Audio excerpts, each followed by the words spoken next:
There's 101 of us on this Zoom call at this point. I'm Jeff Robbins, Chairman of the Colorado Oil and Gas Conservation Commissioners. I'm surrounded Zoom remotely by my fellow commissioners. We have taken party closing statements on the 900 series, and those closing statements were based upon the red line draft that staff released a few days ago. And we are now ready for commissioner final deliberations on the 900 series. I would remind parties that are listening in, we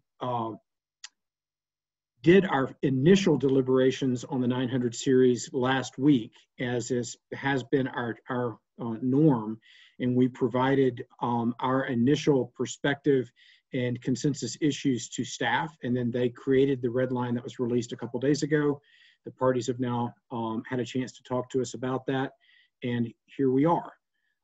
Before we take up deliberations on the 900 series, it might be helpful to take up ever so briefly the citizens group's request to supplement the record with a certain study, which was objected to by the WRLG group. AG Davenport, do you have any preliminary perspective to provide us on that, or can we just dive in? I think you can just dive in. I think the issue is, should that study be included in the record? Commissioners, thoughts, direction? Commissioner Messner? Thank you, Mr. Chair. Always happy to share my thoughts.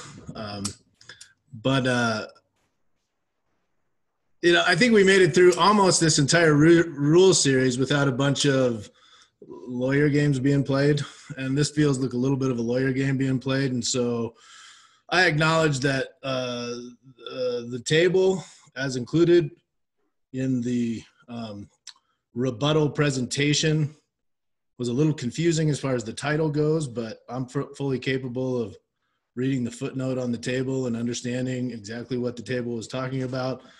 It's not important to me whether or not the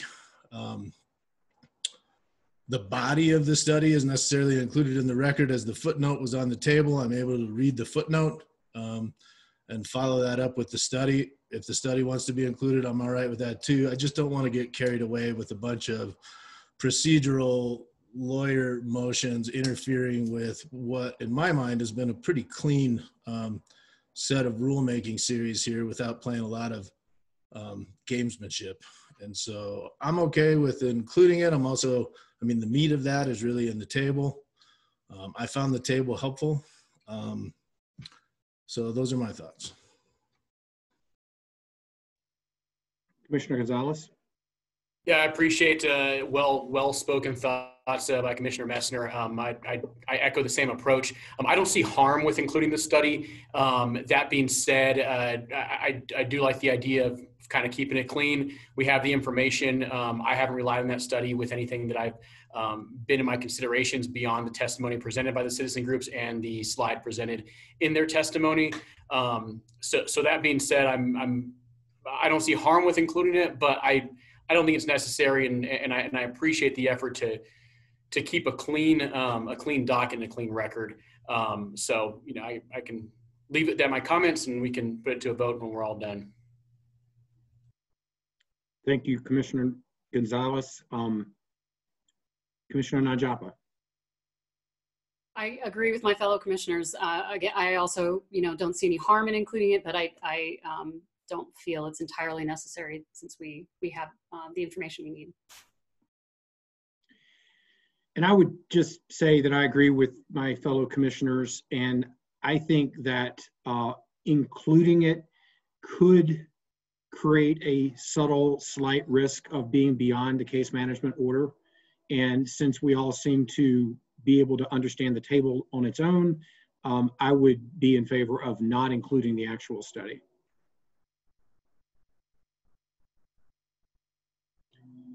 With that, if we're not going to include the actual study, Mr. Davenport, do we need to do anything?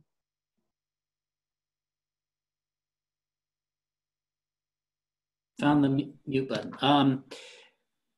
I think given that it was raised and is the subject of a hearing officer order, an affirmative commission vote is probably appropriate just to make the record clear here. And that vote would be to perhaps motion to not include the study in the record? Yeah, a motion not to grant the request to include the study in the record. Do I have such a motion? So moved. Commissioner McGowan? Any further discussion? All those in favor signify by saying aye. Aye. Aye. Any opposed? Seeing none, the motion carries. All right. Having dealt with that, we now need to go through and deliberate on the red line rules that was delivered on November 3rd, 2020. And I look to my fellow commissioners for thoughts about process.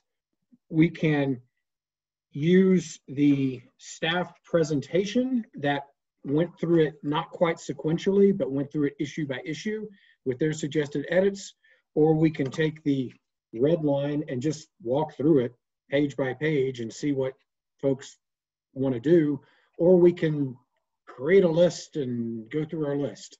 Does anybody have a preference?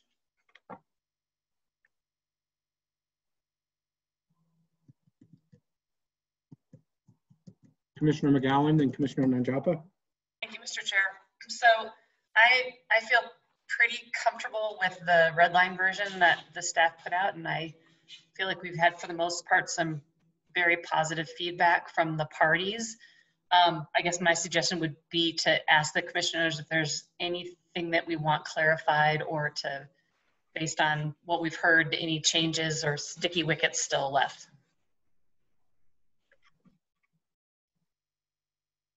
Commissioner Nanjapa was up first. Thank you, Mr. Chair. Yeah, I basically was going to say the same as Commissioner McGowan. I'm generally comfortable with the red lines as they are, with a few pieces here and there that maybe just need some tweaking or clarifying. And so it's really just a subset of matters for me. So maybe that would be appropriate for us to go through kind of where the changes have been made, and just note where we do have something we have to discuss. Commissioner Gonzalez. I agree with that approach fully, and as per Commissioner McGowan's idea about maybe getting out any sticky wickets or anything for further clarification. I did have one point that is minor, but I think I need my memory refreshed on maybe where we landed on that. Very, very small with the addition in 903 D1E about adding well plugging to the liquids unloading rule, and why that was excluded in the first kind of go around. I don't recall discussing it during our deliberations, and I would just like a little clarification from staff in that regard as that specific edit that was suggested, and that's where I'm at. Commissioner McGowan. Thank you, Mr. Chair. And then obviously there's the section with the various options, and we'll have to decide on the timing and the deadlines and which option we're going to pick.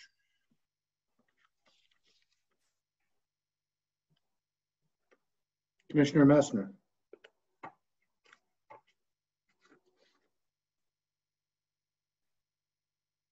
So are we saying sections that we want to talk about now, or are we going to go through the doc? I guess I'm not sure what we're doing.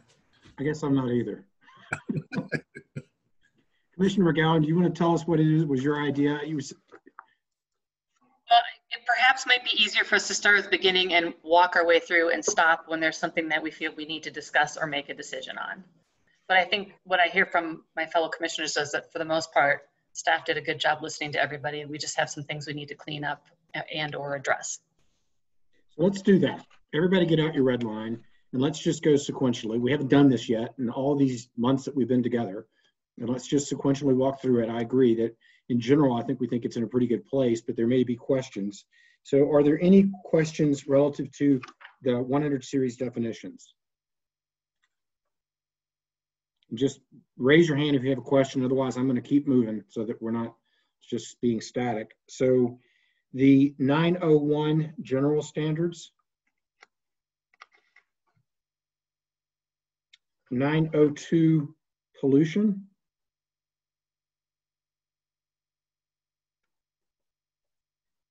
903 venting or flaring natural gas. Commissioner Gonzalez? I think there's a bunch under this rule. So if we want to take this on subpart by subpart, I'd be fine continuing the red line in that regard. Yeah, I was literally just starting with the insertion right at the beginning there. The venting and flaring of natural gas represents waste of an important, that sentence that staff inserted that had been called for by a number of our parties. I'm comfortable with that, but I'm happy to hear from other commissioners. Yeah, thank you, Mr. Chair. I kind of wanted to put it to staff to discuss kind of the difference in language used in that prefatory language in 903 and what is in the statement of basis and purpose. I went back and read them over the lunch hour after listening to, I think it was Koga's testimony in that regard today. And I'm curious if they both get to the same result, if the way they're written in different ways gives anyone pause in terms of how they may be interpreted them or how it may be interpreted. I will tell you from one commissioner, I think that the SBP clears it up, but if read side by side, I can understand how there may be some confusion there. So in that regard, that's kind of the question I have on that for discussion. Thank you, Commissioner Gonzalez. Does anybody else, or why don't we turn to staff? Director Murphy or AAG Minor, do you want to provide some perspective on the language in the rule versus the language in the SBP? And this is on the SBP, or sorry, on the 903 prefatory language? Yeah, it's 903 sub nothing. It's just right Sub after the venting and flaring of natural gas. I'll ask AAG Minor to chime in. Thank you, Director Murphy and Mr. Chair. The language is different. I think that reflects that commonly the regulatory text tries to be a little more concise. This is, of course, a sort of purpose statement in the regulatory text, so there's some overlap with the SBP.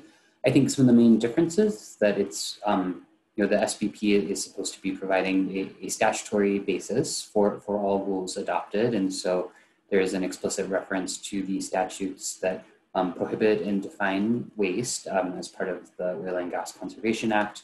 Additionally, during the Commission's deliberations last week, Commissioner Bogue asked a question about whether there was sort of a preference for more or less capture or essentially if venting is not going to happen, whether it's there are other options and sort of where flaring would be preferred over just venting if we are not going to be able to capture. And the direction that the commissioner seemed to take with that deliberation was that there was a preference for combustion rather than venting gas. So that preference was embodied in the statement of basis and purpose, and it did seem like that sort of prefatory area was an appropriate place to capture those deliberations. So that's some of the differences between the actual prefatory language and the regulatory text and what's in the SBP in that section, and I'm happy to answer any more direct questions.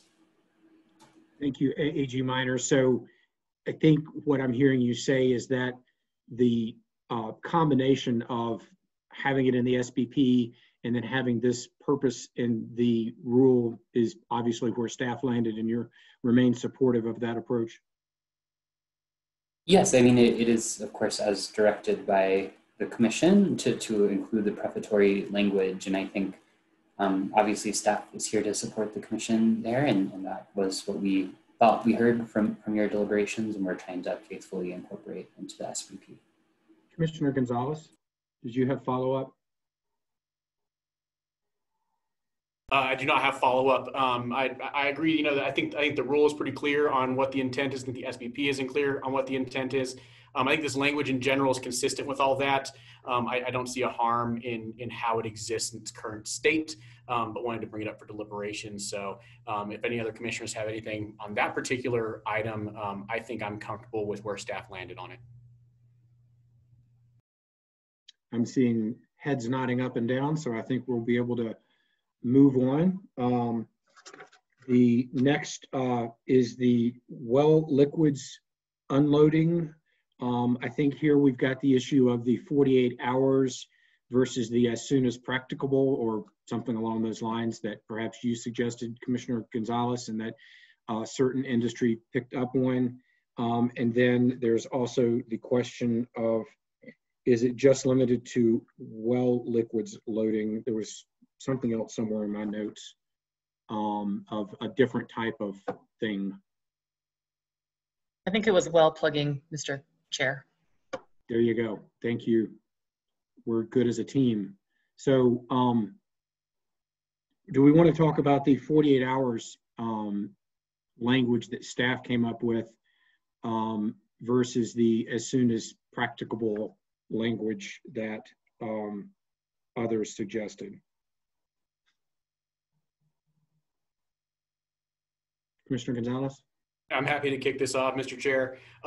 So I think what staff had originally proposed in the latest, or the prior draft, was the 48 hours, and then provided for 2 hours when 48 hours is not achievable, Yeah. Or when it's going to cause additional work that could potentially result in increased emissions. And I really understand where industry is coming from in this regard, in terms of knowing when that's going to happen, in terms of the ability to comply with that 2-hour rule. I thought that the comment about the accessibility to communication in the field when some of these pop up is a real issue, and not one that I had thought of prior to the testimony this morning, but I think that's impactful. I stand by the as soon as practicable language. I think it's important that flexibility be maintained. And with that regard, I mean, I think that the being able to achieve an understanding of what's going on with the liquids unloading could be achieved in other ways other than a 2-hour notice ahead of that. And I also agree that when those operations are being conducted, that whether or not they're going to result in any additional work is not known 2 hours before the operation starts. It's really not known until the operation is being conducted. And so in that regard, I think perhaps it was TEP, maybe Mr. Jewell, who said this in a way that kind of struck me, was maybe this should be more of a reporting requirement instead of a notice requirement. And that's kind of the way I was leaning when we were originally doing these deliberations, but not so articulate as it was put today. And so with that regard, I think that moving to a more flexible standard in terms of providing notice when possible or practicable, and then reporting as soon as operations either commence or complete, is a more is probably a more workable solution for achieving what we're trying to achieve in this regard, and what industry is going to find workable. It's my 2 cents on that particular piece of it. As to the well plugging, that's one I had a question on. I'd like staff to give me some more color on adding that language if necessary, and why it would not be beneficial to include well plugging along with liquids unloading. And I see that Mr. Duranlo and Mr. Leonard have swooped in. So Mr. Leonard, do you want to address the latter part of the question? Sure. As well as perhaps the reporting part? Yeah, maybe I can do a little bit on both. Thank you, Chair. So if you read the liquids unloading rule, it is not specific to returning a well to production. It's any liquids unloading event. So if that's happening during a plugging, during a workover, whatever, if you're unloading liquids, that's the way the rule, at least as I read it, reads to me. The 48 hours,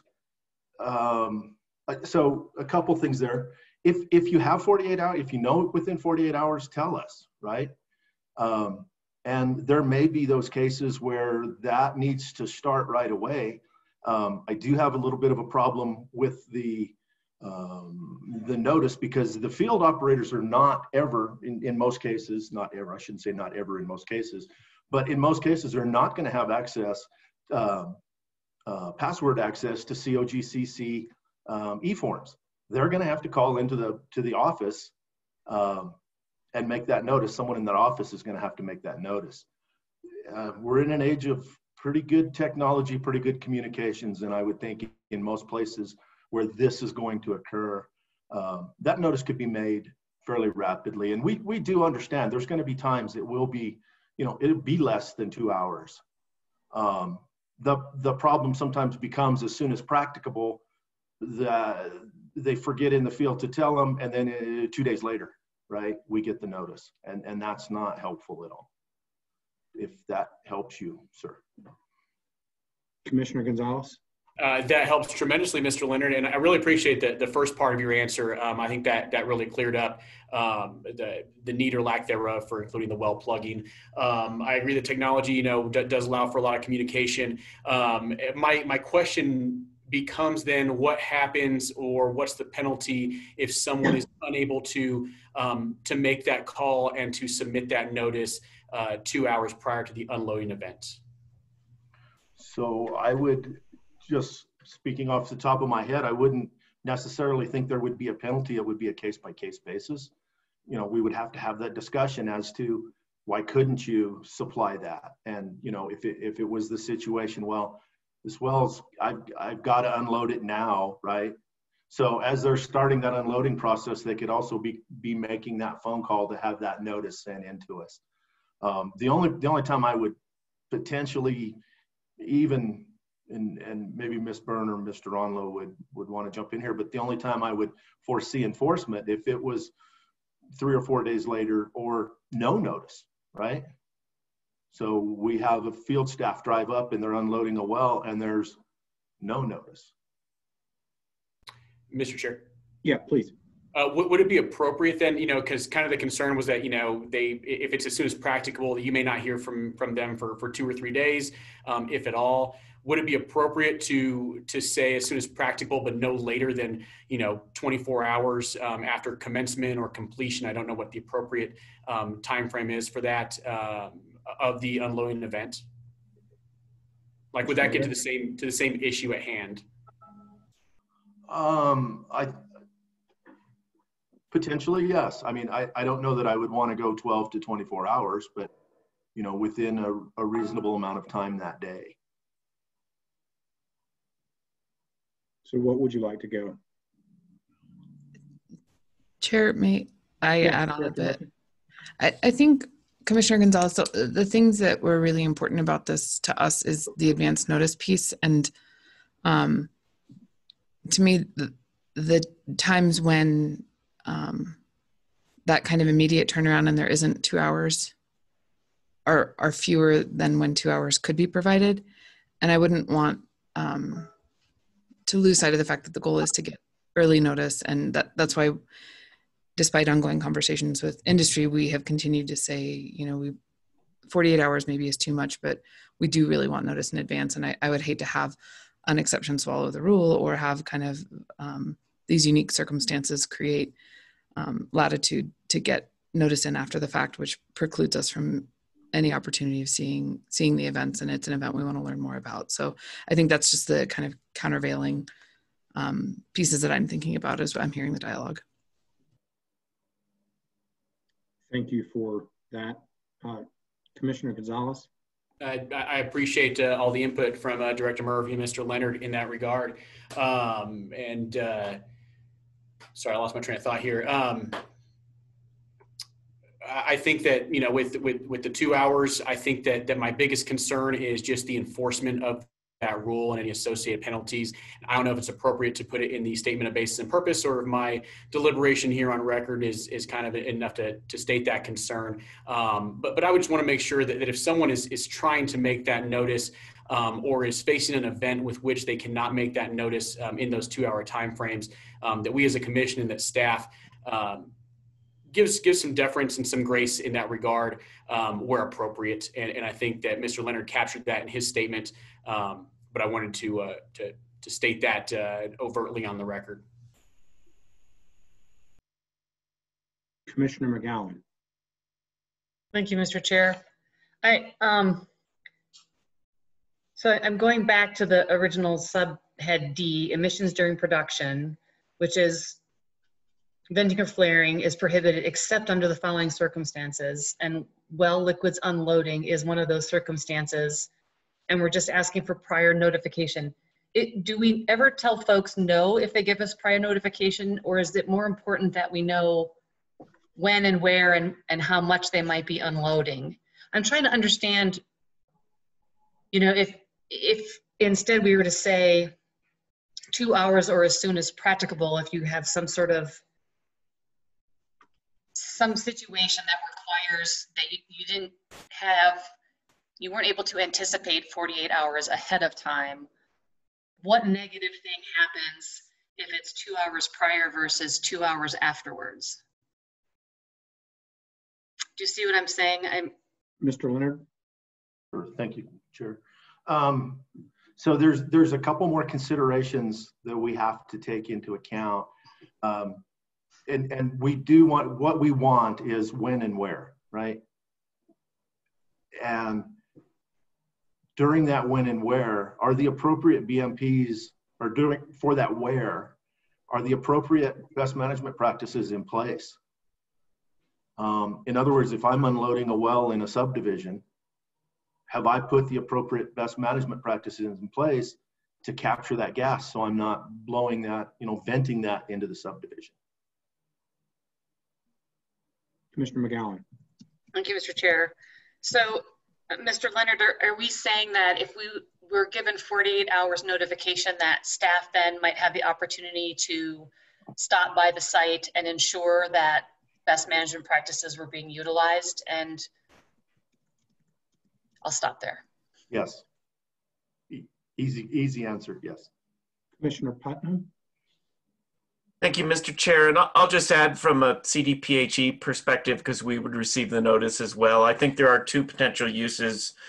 The first is, as Mr. Leonard pointed out, if you know ahead of time, then you can have people and equipment on the site to look at BMPs. When we have some of our emissions measurement tools, we can deploy some of those tools on the site, better understand it. And then the second use is after the fact. If we get complaints in the future, if we see hotspots show up with other monitoring or satellite data or other sort of things, it's a helpful diagnostic piece of information to understand where that is. So I think it's important to capture both benefits. The latter, we don't need ahead of time. The former we would, and the more time we get, the better, knowing sometimes we're not going to get it. And in all cases, we don't have resources to address every one of them. I do want to just go back to one point, though, that I think I raised and may have come up elsewhere, that these well unloadings are one of those areas where, even though they don't happen all the time, when they happen, they can be significant spikes of emissions. Certainly some of the aerial surveys elsewhere have found that to be a significant area. So this is one where I think we just need to keep under the microscope over the near future to make sure we're fully capturing those BMPs emissions and have a thorough understanding of this issue. Commissioner Messner. Thank you, Mr. Chair. I wonder, so if they're unable to provide notice outside of 2 hours, I mean, is that an emergency situation? I mean, is that why they would not be able to provide that 2 hour notice? Mr. Leonard. So if I may give you a scenario, let's say the lease operator, he had checked the wells the day before, everything was fine, but for some reason, maybe line pressure goes up, a whole lot of different variables that they can't control. Overnight, that well or wells now have started to load up and lag a little bit. Getting them moving quicker is what they want, so that they maybe, depending on the volume of the well, how much the well makes in liquids, to avoid getting that swabbing unit out there or some other mechanical intervention to get that well back on, they need to start right away. Commissioner Messner. I mean, and the reason that I ask is I'm trying to think of language that may still take some of the consideration that industry and Commissioner Gonzalez is sharing, and still kind of preserve what the intent here, which is ideally to have that advance notice and have staff or equipment on site as appropriate to be able to understand better, what the emissions are occurring from these different events. And so I wonder if there couldn't be something in there that would preserve the existing language, but create an exception only for, emergency situations or something like that. And I guess emergency may not be the right term, because I'm trying to narrow as much as possible those situations where there may be situations that would be inside of that 2-hour time frame, at the same time not creating a loophole within our rules that could potentially be abused, right? And so any thoughts on what that super narrow exception may be, or is that not worth doing? Commissioner Nanjapa?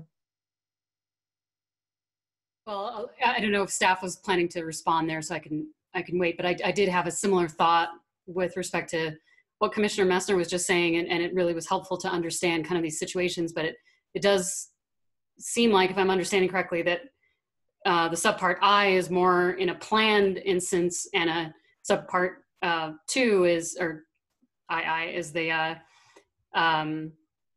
situation that's more of an emergent, unexpected need. And so, yeah, so I think that sort of language around as soon as practicable when there is a emergent need or something to that effect, whereas then the other subpart on 48 hours notice is for a planned unloading. But I would love to hear from staff in terms of if that makes sense, not fully understanding these processes. Director Murphy, do you want to pick on one of your staff? I would probably volunteer Mike or Joel in terms of what is truly an emergent concern versus making sure that operations can run smoothly. And I think that there's probably some tension there, and whether the equipment is on site or needs to be brought in. But Mike, I don't know if you want to, or sorry, Mr. Leonard, if you want to chime in. No, sorry. And I'm just sitting here trying to think through language, and I don't have any off the top of my head. Maybe A.G. Minor, who is the ultimate wordsmith, can throw something in there. I mean, I think commissioners, you have as much discomfort with the word emergency or emergent as I do, because everybody can define them differently. So I'm not sure right off the top of my head, unless Mr. or A.G. Minor, you have some ideas. Thank you, Mr. Chair. With your permission, perhaps I could share my screen, and it would also be perhaps helpful to hear if you as commissioners are thinking more in terms of language in the statement of basis and purpose, or more in terms of language in the regulatory text, and I can obviously share either or both. I think we're talking about the regulatory text at this point to see if we can come up with something.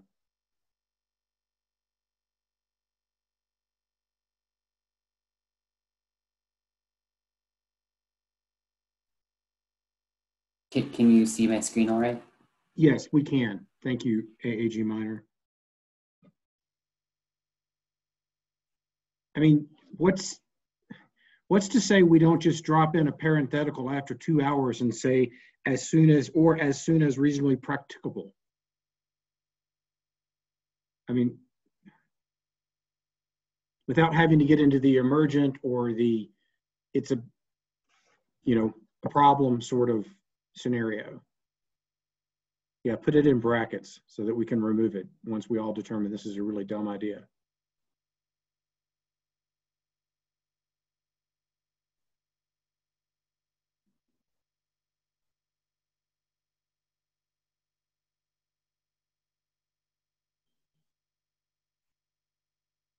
Commissioner Bogue. Sorry. Oh, thank you, Mr. Chair. I think Commissioner Messner did have his hand up first if he wants to go Okay, first. Commissioner Messner, sorry. You all got smaller once Joel started sharing his screen. But I think all I was going to say was, I mean, I'm okay with creating a little discretion in here. And so I don't have a problem with that language that you suggested, Mr. Chair. However, I do want to make it clear that,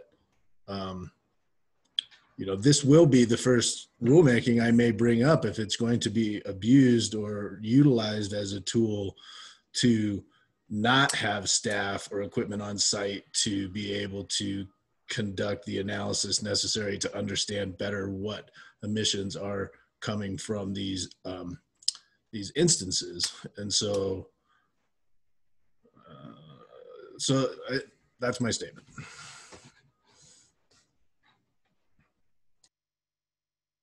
One thing we could do, Commissioner Messner, to address that concern, which is a concern I bet we all have, is add in another sentence into the SBP that the "or as soon as reasonably practicable" language is not meant to serve as an escape hatch from doing the right thing. That way, we're not just relying on the record that we're creating today on November 5th.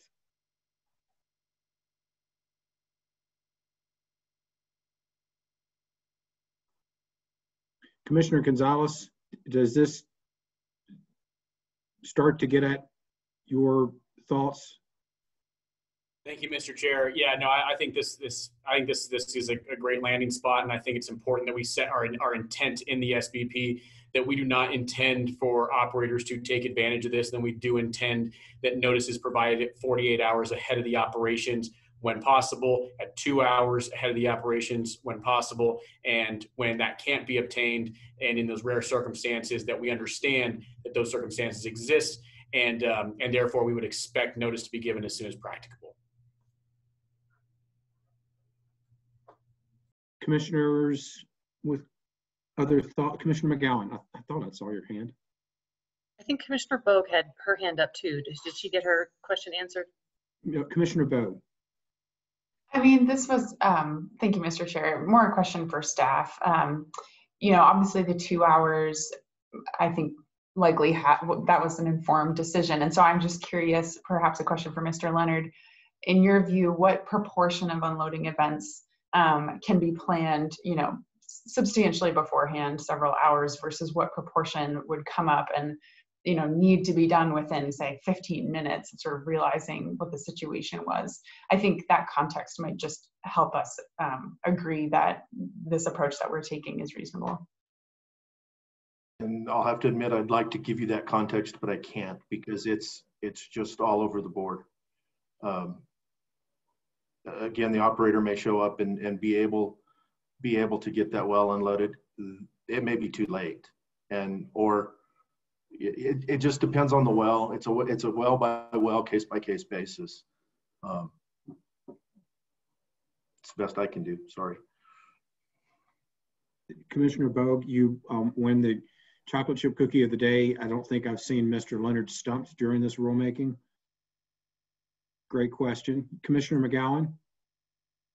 Thank you, Mr. Chair. I think my only other comment was, in my days in the marijuana world, there was a term of art used, reasonably practicable, and it caused quite a bit of trouble when trying to come up with rules and implementing the rule and trying to define what practicable was. And so I just want to make sure that our staff feels like we have a leg to stand on legally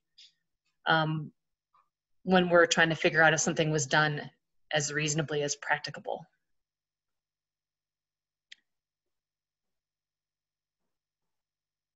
Attorney Murphy, Attorney Minor.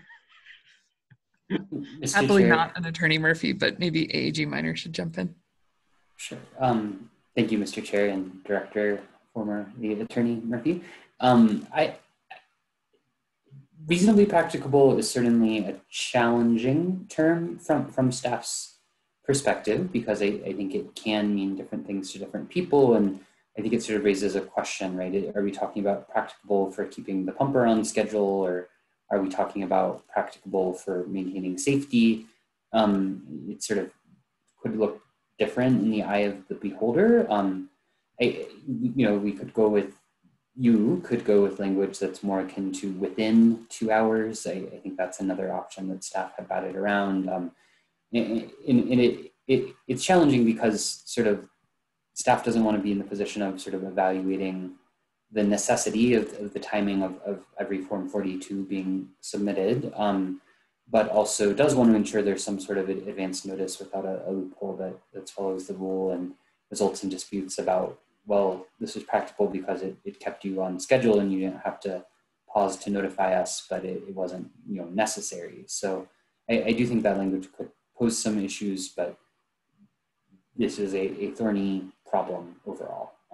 And I will note part of the purpose of why staff proposed this, going back to Commissioner Bogue's question to Mr. Leonard and Mr. Leonard's response, is that because staff is not getting this notice right now, it's an area that many staff have some expertise in, but we don't necessarily have data to give you right now that says in 99% of the cases, 48 hours notice should be fine versus in 3% of the cases, 48 hours notice should be fine. So I think that's one of the challenges, is that this is intended to be a data gathering exercise. So creating firm guidelines at this point is challenging. So AG Minor, I appreciate that explanation. And I think maybe we're making a mountain out of what is more of a molehill here. And since this is new, why don't we just, let's 48 hours or as soon as possible. If 48 hours creates the problem, I don't know. I just, and let's try something on for size. Let's look at it for 6 months. Let's see how it's working. And then when we do our cleanup rulemaking, that is probably going to have to occur. Staff will have 6 months, a year of receiving these forms, and we'll know if this is a problem that deserves more attention. I think everyone's understanding that we don't want this to be loopholed out. Commissioner Putnam. Thanks you, Mr. Chair, and I agree with that. And I also want to just recall the invitation from a number of the industry groups to have staff out to observe some of these events, and do believe that they're interested in helping us get our arms around this problem as well, because everybody has to deal with the concerns associated with those emissions, and the sooner we get more accurate counts, the better off we're going to be. So I think it's a good place to start, and we can come back and fix later if we need to. Commissioner Nanjapa. Thank you, Mr. Chair. And I agree with you and Commissioner Putnam with that language to try on for size. The only other bit that I was going to note was given that question about well plugging and whether it should be added, and with Mr. Leonard's clarification that this is really any instance, I'm just wondering if it would be useful to clarify that more explicitly in the rule language and say any event of well liquid unloading or something like that. So I'll just put that out there for discussion.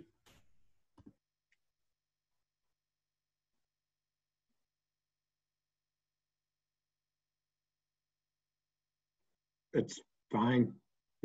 Clarity is always great, as long as we're not inserting words just for the insertion of words, but I think that does add a level of clarity. Commissioner Nanjapa? And just to be more specifically clear, I was thinking more along the lines of at the beginning of that Part E, to say any event of well liquid unloading or something to that effect, so that we don't necessarily have to mention well plugging or have to go down any laundry list of what might lead to that, if that makes sense. Is that more in line with your thinking, Commissioner Nanjapa?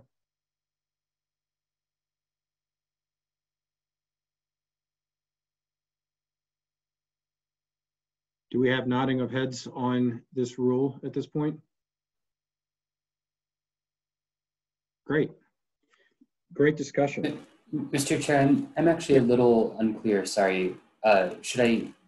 Is it the Commission's intent to keep this currently bracketed or as soon as reasonably practicable language, or to remove it? I think we're keeping it. At least that's what I was thinking. And then we're going to revisit it after we get Form 42s for a period of time and see if it's being abused or not, with your SBP sort of don't abuse it language. Commissioner Nanjapa? I saw Commissioner Messer's hand too, so I want to make sure that, okay, he's saying no. You had also mentioned, Mr. Chair, that just as soon as possible, given that there was some concern about that reasonably practicable language, and I'm, you know, again, just wanted to make sure we didn't lose that, and I would be fine with that if there's concern about the reasonably practicable language.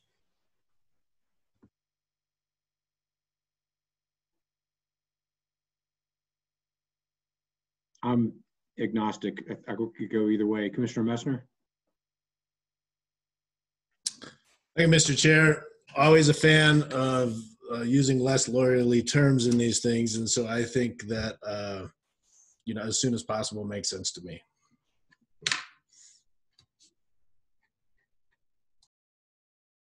Commissioner Gonzalez?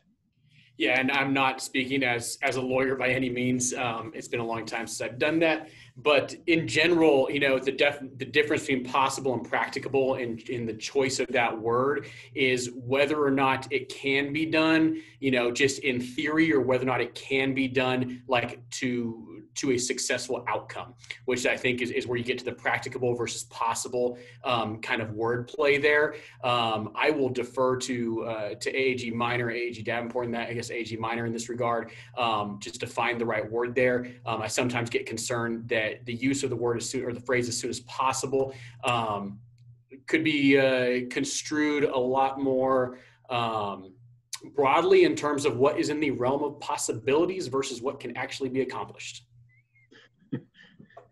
I appreciate that non-lawyerly response. You know, when I was told by my mom that I got to go get something done as soon as possible, I knew damn well what she was telling me. AAG Minor, do you have any more professorial thoughts about this? I will not profess to be a professor by any means. I would suggest, though, that I think what the Administrative Procedure Act thinks when there's language that could be construed in multiple ways is that agencies should clarify that meaning in the statement of basis and purpose, that is the point of that document. So I think that probably staff is somewhat agnostic on possible versus practicable, though I think practicable, as the commission use it, could perhaps mean what is practical for the operator, and more in terms of, you know, what keeps the operator on schedule, not, you know, what's necessary for safety. So I think maybe leaning a little more towards possible, and certainly the exact meaning could be clarified in the statement of basis and purpose. I think there's been ample discussion by the commission on this point for staff to provide the clarity on what you mean by as soon as possible. Commissioner Messner? Sorry, just dropped my pen. So I'm going to throw just one other thing out there. I'm actually okay with the 2 hours as soon as possible, but why don't we just eliminate everything before prior and just say prior to conducting well liquids unloading, 48 hours notice would require an alternative or extended well liquids unloading practice. That's indicating that it has to be before and not after. And I think that accomplishes what we want to accomplish.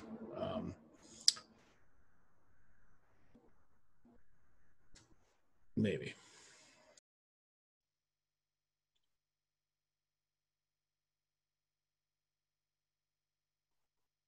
I'm also suggesting like not having or as soon as possible. I'm just saying prior is the capital P before.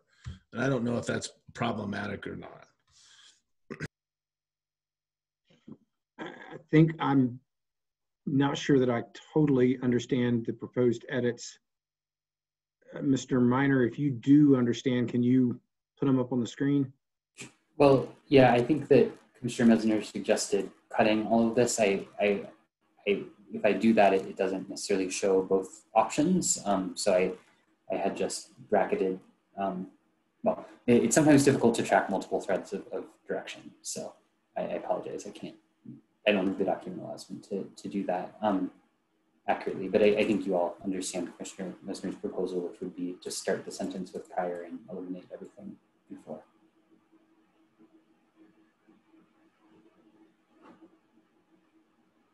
Commissioner Gonzalez, I think you were first, then Commissioner Nanjapa.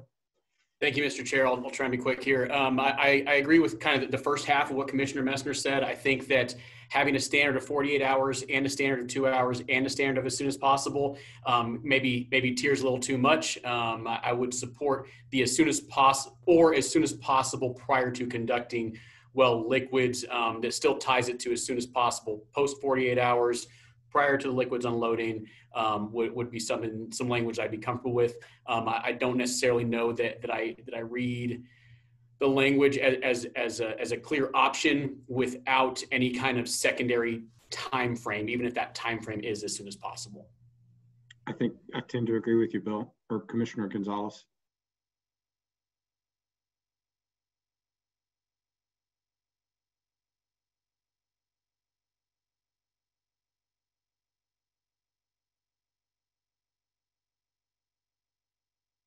Others with thoughts?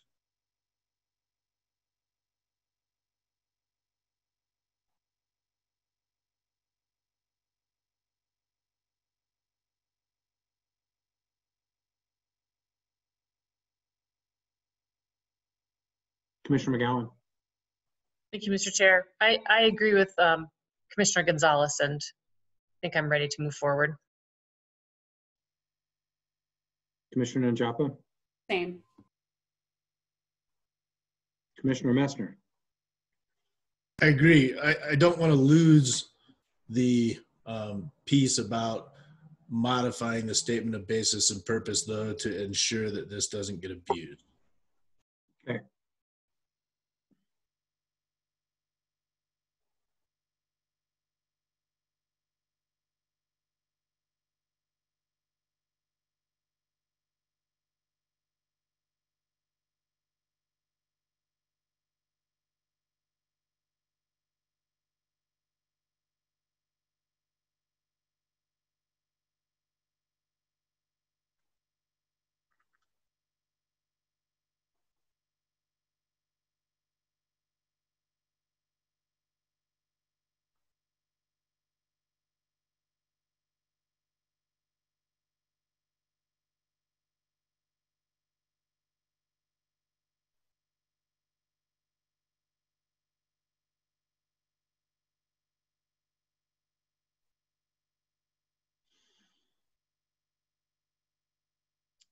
Looks good, AAG Minor. I think we are all in a good place here.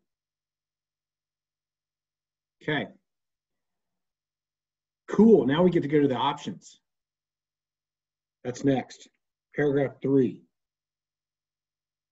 Option 1, 2, 3, or 4, and then option A or B. Commissioner Nanjapa. I'll jump in with a supposal, however you want to call it. I think I support option 1, given the staff's concerns and the ability to, or given that there are existing Form 4s that are out there. It was helpful to see the chart today and understand that a little bit better. I think personally I would prefer to push that a little bit tighter, but I think that given the practicalities, I'm comfortable with that, with option 1. With option, between the A and B, I would support option A, but perhaps offer a slight edit of, rather than not to exceed 12 months, perhaps up to, or something where the duration could be, less than, if the information in the Form 4, suggested that the gas capture could occur in a more rapid fashion. Thank you, Commissioner Nanjapa. I'll throw my 2 cents out on this one. I agree with option 1 that upon the expiration of the Form 4, that they need to file a new one. But with regard to option A or B, I'm in line with the fact that since the passage of SB 19-181, folks generally should have been aware that routine flaring and venting is not something that is going to be allowable or continued. And we also published the straw dog last November or December or something like that, that sort of established that we're going to be implementing this. And so I think folks have had ample opportunity, and with this giving them potentially another year from the effective date, I would go with option B, and just so that they could ask for the Form 4 at the expiration of their current Form 4. But if that current Form 4 expires in July 1 of 2021, then they're only allowed to obtain an additional 6 months. Having said that, because I think that's fair. I think that puts a fine comb on it. I think that's what people should have been expecting. I think that's what's protective under 181. I also think that's going to create a massive amount of potential work for commissioners in February and March of 2022, but I'm up for it.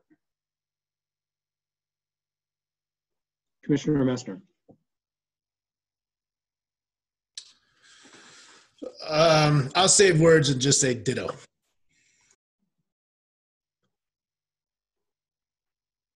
Commissioner Bogue? Yeah, I agree as well. I think that the biggest potential for the big potential that the 900 series has, I think, is to show that, OGCC is indeed serious about changing, the way that venting and flaring is treated in Colorado. And I don't think we should shy away from being on the more aggressive side of the timeline, because in terms of emissions reductions, that's what stakeholders are expecting.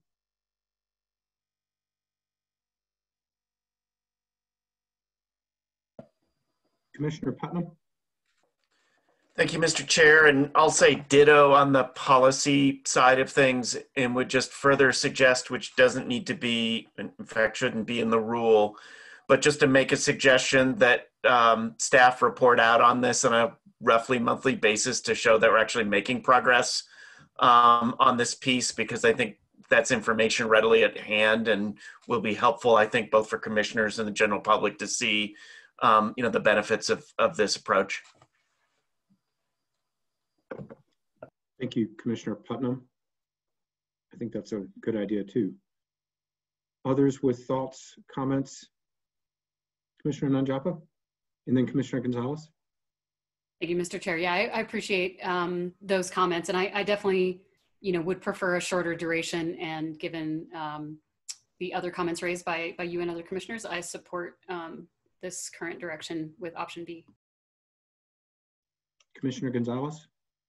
Thank you, Mr. Chair. Yeah, I will say that I prefer option 1, and on the first part of it, I think we've got a lot of unanimity in that regard. I would say that my preference is to stick with staff's recommendation for option A. However, I do believe that we do need to send a strong message about flaring and venting in this state, and the protective nature that we're trying to create around that. And given that, I would additionally support, or would have no objection to, an implementation of an option 1 plus an option B, creating a hard limit on basically on the extension of those Form 4 sundries for flaring.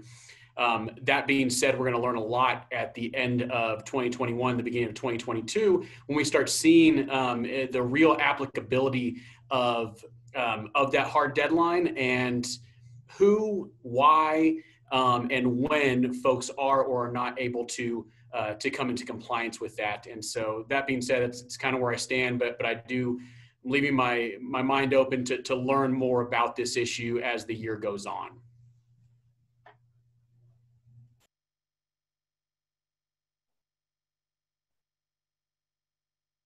Any other thoughts, comments, questions? Is everybody, Commissioner Nanjapa? Thank you, Mr. Chair. Sorry, just one quick question for staff that I just want to make sure that I was really clear on is the piece about if an operator loses access to a gathering line, they would need to submit their Form 4 within 30 days. And then that is valid just for 1 year. So in that event of, so this would be even beyond 2022, in the event of the loss of the gathering line, they would just have, it would just be 12 months. Is that correct? AG Minor?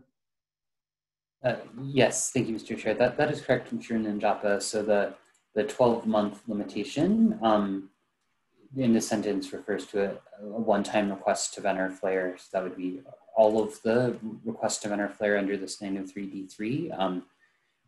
The reason this sentence was added is really just that once we specify dates for submission and sort of ultimate approval, it no longer contemplated those circumstances sort of farther into the future, but they would also be limited to 12 months in total. And I'm sure Ms. Byrne or other staff could speak to whether 12 months is likely necessary. In those circumstances, perhaps less time would be appropriate on a case-by-case basis. Thank you, AG Minor. And I think I had asked previously about whether that sometimes could be specified on the Form 4 as to a shorter duration. And I believe Ms. Byrne had answered that could be the case. So I'm comfortable with that. Thank you.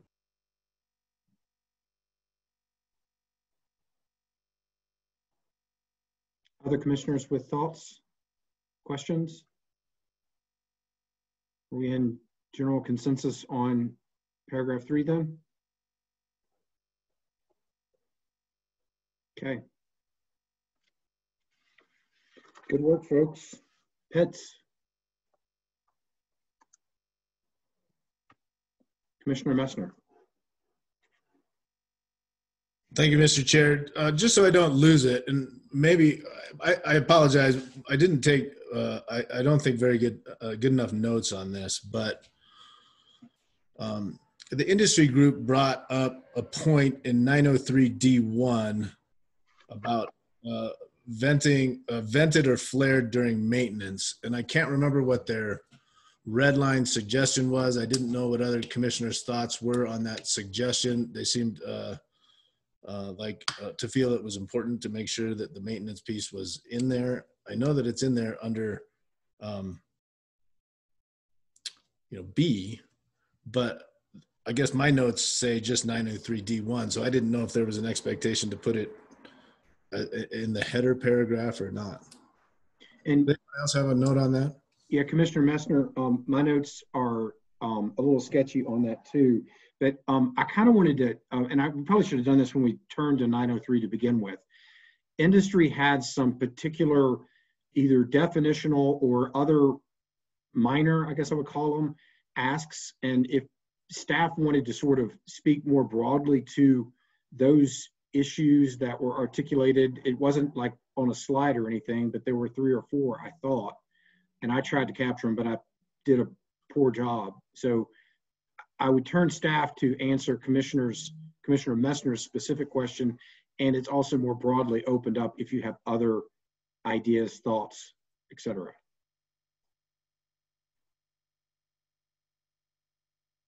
If I may, Mr. Chair, I think I can summarize some of them, and I stopped screen sharing just for a moment so I can organize my own notes from this morning without sharing them with the world. The specific question that Commissioner Messner asked, I believe the industry's concern is that Rule 903D1B as written would prohibit flaring during maintenance activities as sort of an emissions control technique. I'm not really sure that's a concern staff shares because the language is limited to venting, but perhaps is something that if the commission believes it's important could be cleaned up in the SVP. And would it be helpful to walk through some of the other requests from the KOGA API industry group? Yes. So in the statement of basis and purpose on page 11, getting back to sort of the prefatory language that we discussed earlier, that I had mentioned earlier that was added in response to Commissioner Bogue's question about whether there's a sort of a preference for flaring over venting. Industry objected to the use of the word capture in there in preferred sell or beneficially use. So that was another of their sort of individual comments that they went through fairly quickly. Another of them and really I think the only other one I wrote down, and I may have missed others, was the addition of or well plugging in the liquids unloading exception, which I believe we've already addressed. So I think it was those 3 issues, though I may have missed them in my own notes. Commissioner, I'm sorry, I really don't know who went first. I was looking at my notes. I'm going to go with Commissioner Messner, then Gonzalez, then Nanjapa, if that's okay. Yeah, I was just going to indicate that the other one that I had was a suggestion on page 16. Yep. Of the statement of basis and purpose regarding pursuant to AQCC requirement. To control. That was the extent of my note. Commissioner Gonzalez, were you on the same page there? Yes, I was on that same page there. And I would add that in regards to the page 11 change from capture to sell or beneficially use, I think the comment that was made is that capture is inevitable. And so the better way to capture, or to capture, the better way to acknowledge that would be through the use of the term sell or beneficially use. And I'd like some more color on that from staff as well.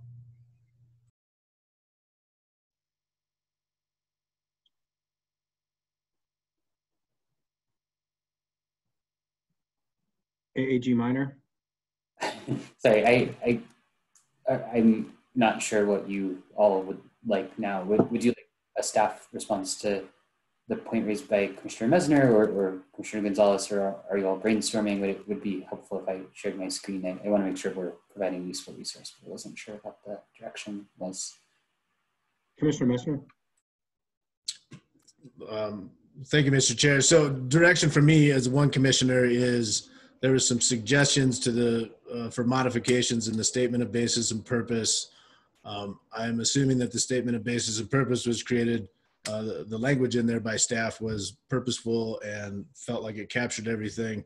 My question is, do you think that language that was suggested by the industry groups is helpful or not helpful from a staff perspective as far as capturing what the intent was in writing the draft of the statement of basis and purpose?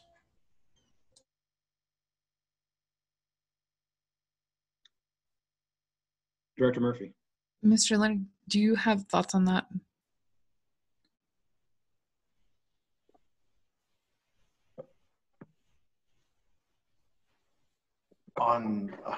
So we're talking, we've had 3 different conversations here, I'm afraid.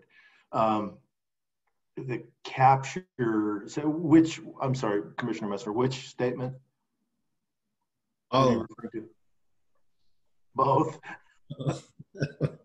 I mean, you can start one at a time, but I was just trying to give a broad direction that there are 3 main topics, and that my interest is hearing from staff whether these are beneficial suggestions or whether you would prefer to keep it as is as far as the functionality and the intent of what the draft provides at this point.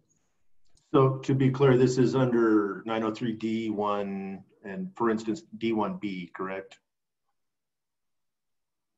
So there's 903 D1B, and then there's statement of basis and purpose, page 11, and statement of basis and purpose, page 16. I would tend to keep it as is.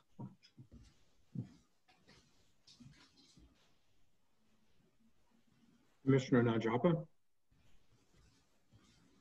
And I appreciate that. Thank you, Mr. Leonard. I just to make sure that we were, really clear, I think the point again was that industry suggested that in order that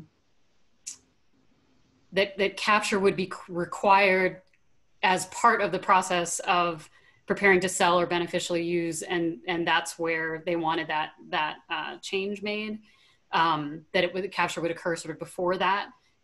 So I just wanted to, again, just confirm that you feel that without that change, it's sufficient. Commissioner Najapa, I'm going to kind of jump in and say that, yes, we feel really good about the SBP we prepared, right? And kind of trying to think through these questions on the fly without having the language like directly in front of me is a little bit tough for us as we're kind of working through the ideas. I think we understand the question, and if you think the clarification is appropriate, we can we can add it in, right? Commissioner Gonzalez? Yeah, I think the question for me is not whether or not I think it's appropriate. I don't know that I quite understand the difference in what's being asked. So the word capture there is highlighted. We can take these in turn. I had 3 on my list that we've kind of all lumped in together. We can take them in turn if that helps. Is with regard to Rule 903 allowing an operator not to capture natural gas. I think what I was understanding was that capture is inevitable and the gas is going to be captured one way or another, captured, then vented, captured, then flared. I'm not quite sure what the delta is there. But what I was understanding, and I think Commissioner Nanjapa put this well, is that operators aren't asking to capture the natural gas because that's inevitable. It's that they want to change that term capture to say 903 allows an operator to not sell or beneficially use natural gas. And I'm not quite sure if I have that right because I don't have the language in front of me, and I'm sorry, I'm just trying to remember from what Mr. Colclaser was saying. But for me, what I'm asking for, the direction I'm giving, I think is similar to Commissioner Messner is I want staff's input on that. Is this a better way to capture this statement and this intent through the language suggested by industry, or is it better to stay with the word capture? Does anybody from staff want to respond? I can maybe. I think the definition of capture is used as we have used it is to sell or beneficially use. It's to not allow the escape of that gas.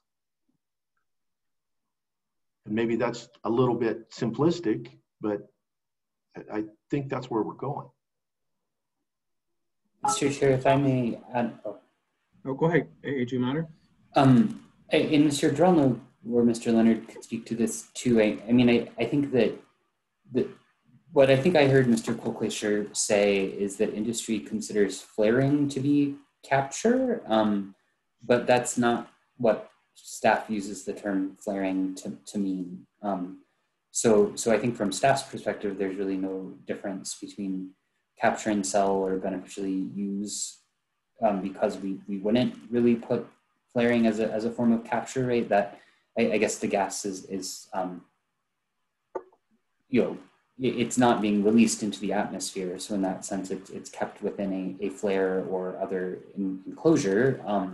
But that's not what staff means by capture. Staff means putting it in a pipeline or otherwise finding a process to use it on site that does not involve just combusting it or releasing it into the air. So I hesitate to to advocate to you, but I would say that from staff's view, this is really a matter of semantics, that I think everyone understands what staff's intent is, and staff use the language that we use to describe these activities, which is capture. All right.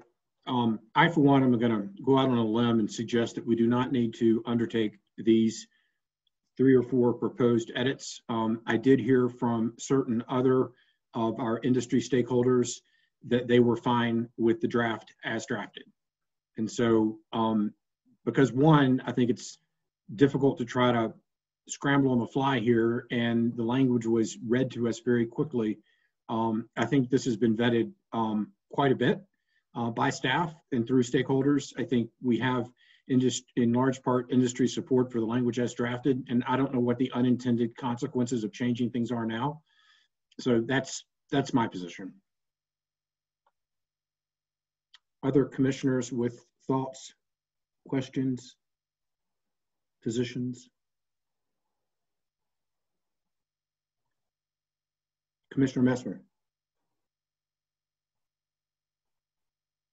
So thank you, Mr. Chair. I appreciate your thoughts on that.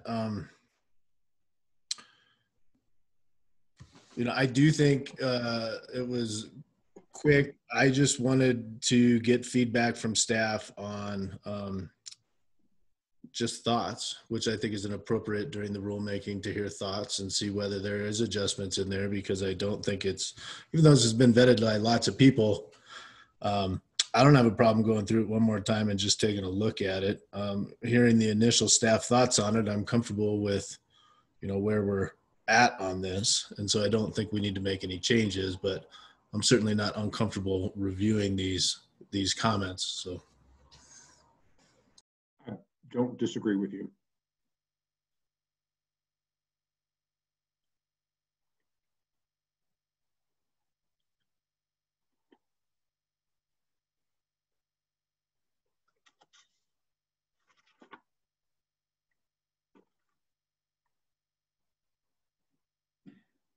Others with thoughts, comments, questions?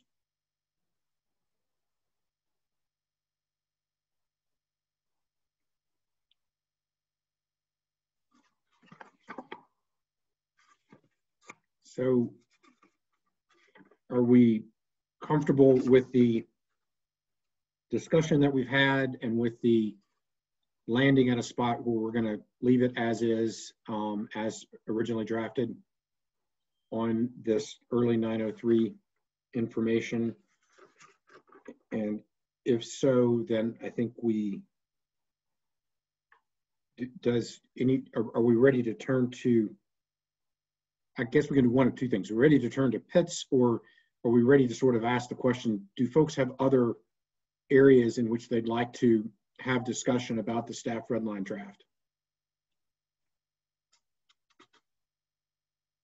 I think we're on page 9 of the November 3rd red line from staff, subparagraph 6.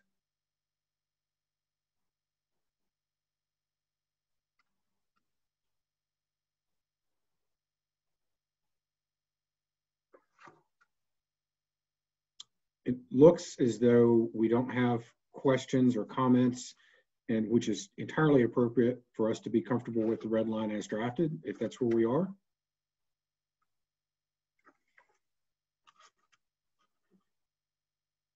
Commissioner Messner, please. Thank you, Mr. Chair. It just took me a second to get to the page and make sure I understood where we were. And so with the PITS, I am very happy with the staff draft. I will,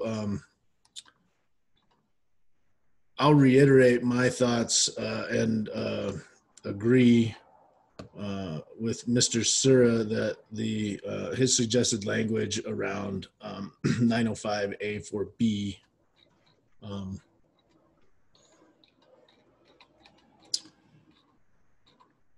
am I right there? 904A4B. But we're not there yet, are we? No, I don't think so. And that was at 905A4B.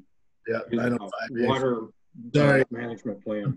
I'm trying to keep up here, and I fell a little bit behind, so I apologize for that. So I will just be quiet for a little bit. Not a problem. Commissioner Putnam. Thank you, Mr. Chair. I'm very comfortable with the language that was hashed out between staff, CDPHE staff, and stakeholders on this area. It is one of those things where we may need to come back to it and adjust it as we learn more, but I think this is a good spot for now. I did want to address, I think, some of the concerns we heard this morning about the approach here, which is admittedly different than I think the way that AQCC and APCD often address permitting and other sort of pieces. I think first, just as a background measure, there's no question that contributing VOCs to the atmosphere will contribute to ozone formation, and in some cases will have effects potentially on human health. And so I think that nexus with the requirement under Senate Bill 181 is clear and straightforward. I think Mr. Kolklischer had pointed out that, roughly a quarter of the emissions causing exceedances for the kind of peak days in the Denver North Front Range non-attainment area come from within the non-attainment area, which is true, but we're also getting transport of pollutants into the Denver area, which means it's important to think about this statewide, as well as to make sure that we stay under those limits elsewhere in the state. So I do believe that there's a strong record supporting the need for VOC control, kind of regardless of where you are. I also think that the different approach being taken to pits in this case, vis-a-vis what we normally do under the Clean Air Act, is appropriate, just because pits, because of their open air nature, are not as easily controlled as tanks and other ways of managing fluids. And because it's something of a special case, and because of the protective direction we have under Senate Bill 181, I think it's appropriate to take a special and protective approach to this particular source category, to the extent that the requirements, the exceptions are met in Romanet 3, for example. Then we can have a more focused analysis case by case to think about, whether a particular application makes sense. But I think this creates a generalized preference that if you're going to have significant volume, that should be in an enclosed vessel that would allow for better control than you'd likely have through open air, but providing the flexibility if you can make the compelling case in those special circumstances. So just wanted to kind of get some of that thinking on the record. But I appreciate the way that this ended up landing, and look forward to seeing how it will actually work in practice. Thank you, Commissioner Putnam, and thank you for the line of questioning that you had with Mr. Koklischer. I felt like that was a very needed and appropriate line of inquiry. I guess I would just give AAG Minor just a little opportunity to weigh in on this. AAG Minor has done a good job of educating me on a lot of these issues. And I don't know if you have anything to say, Mr. Minor, but if you did and wanted to weigh in, here's your opportunity. And if not, that's fine too. Thank you, Mr. Chair. I would like to weigh in a little bit just to explain on the record, as I think is already explained in the statement of basis and purpose, that staff would not fully agree with the legal interpretation advanced by the industry parties this morning. I think a lot of the presentation that we heard was really focused on what does the Clean Air Act say, and the Colorado Oil and Gas Conservation Commission is not implementing the Clean Air Act. The Colorado Oil and Gas Conservation Commission is implementing the Oil and Gas Conservation Act, and the Oil and Gas Conservation Act gives the Commission authority to regulate pits and their emissions in multiple ways. So first, this act is very clear that the Commission is charged with regulating exploration and production waste, E&P waste, and pits are one tool to do that. And I think unlike the AQCC that is trying to set sort of specific emission standards based on different sort of technological and economic considerations for emission sources, the Commission is in a position where it can work with an operator to explore the best methods of E&P waste management. And it may be that the sort of environmental impacts of a certain form of E&P waste management, which might be a pit in some circumstances, are just not appropriate. So in a location that is very close to a residence where the emissions would be harmful, through the waste management plan process, staff might work with an operator to explore alternatives to the pit, right? An underground injection control well, landfill disposal, trucking to an E&P waste management facility, piping to an E&P waste management facility. So unlike the AQCC that is exploring sort of technologies to control emissions on a case-by-case basis, staff is proposing that the Commission use its authority under the Oil and Gas Conservation Act to regulate E&P waste, which includes exploring options for regulating that E&P waste. And additionally, the Commission's authority to regulate pit emissions specifically comes from the directives of Senate Bill 181 and its amendments to the Oil and Gas Conservation Act that direct the Commission to protect public health through limiting the emissions of volatile organic compounds and hazardous air pollutants from the pit, regulate public welfare by addressing odors from a pit, which is particularly troublesome when people live close to the pit, protect the environment, avoiding potential spills and releases that could harm groundwater and surface water from a pit, and to protect wildlife resources, as we've heard. In some cases, though not in all cases, wildlife exposed to produced water in a pit that has high concentrations of total dissolved solids and hydrocarbons could be harmed. So I think that all of that is to say that yes, staff's approach is different than what the Clean Air Act would provide that the Air Quality Control Commission could do, and it should be, because the two agencies are implementing different statutes and have different concerns. So while I understand Mr. Kolkvischer's framing of how the Air Quality Control Commission addresses these issues, that's just not what staff is doing with Rule 903(d)(6), nor do I think should it be, because COGCC is not an implementing agency for the Clean Air Act. Thank you, AAG Minor. Always helpful to hear your perspective on some of these overlapping authorities as well as technical pieces. Commissioner Putnam, did you want to segue off of that or add to? I'll add off of that if I can, Mr. Chair, which is just to join in my appreciation of AAG Minor and as well as Rob and Willie from the Air Pollution Control Division. I think they actually made huge steps along with stakeholders and the rest of staff in knitting together the obligations of the two programs and the two statutes. And so I think they are aligned in most places, except in some of those places where it does make sense to take a somewhat different approach, and this is one of them. And so I think where we have a different approach is for very good and very conscious reasons, and really appreciated the skill in which they kind of knitted those together. Agreed. Thank you, Commissioner Putnam. Other thoughts, Commissioner Nanchapa? Thank you, Mr. Chair. I just wanted to just briefly echo thanks to Commissioner Putnam for the line of questioning this morning. I also thought that was super helpful and appreciate the additional clarification just now from AAG Minor. And I just wanted to note, there are a couple of other questions that were raised from industry about, whether or not these limits or, kind of served as caps, or that they would be a threshold where there'd be exceptions that we would, need to clarify. But I think that the rule already addresses that.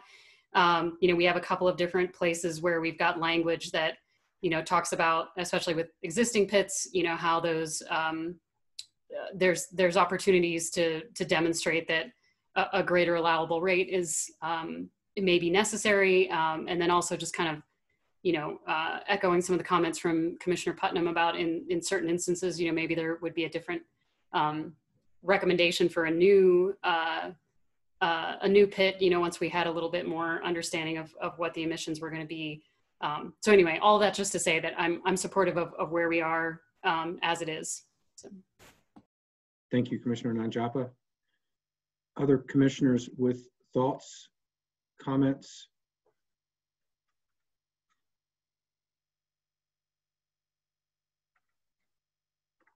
All right, I think with all that said and done, and with the clarifications as to the extent of the record here, we're good on subsection 6 pits. That gets us through to evaluating cumulative impacts. Did anybody have any questions, thoughts, concerns?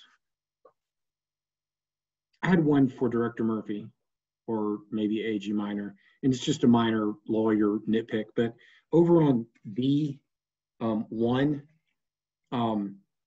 it says that the studies may be conducted in consultation with, and there's a list of agencies, and I just completely missed this, but I thought we also had talked about maybe having other third parties.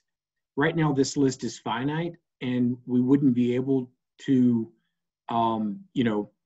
do something with, I don't know, Colorado School of Mines, a pain institute. I'm just naming things. And so I didn't know if we wanted to delete the "or" in front of the Colorado Energy Office and insert "or other third parties." And you may have drafted this purposefully. I just don't know. So. Sorry, Chair, I'm having mute problems. which is remarkable given how many times we mute and unmute these days. I'm comfortable with adding that. I think that we had been trying to capture the list of folks that we'd heard discussed, but I don't have any concerns about that change. I don't think it's not mandatory.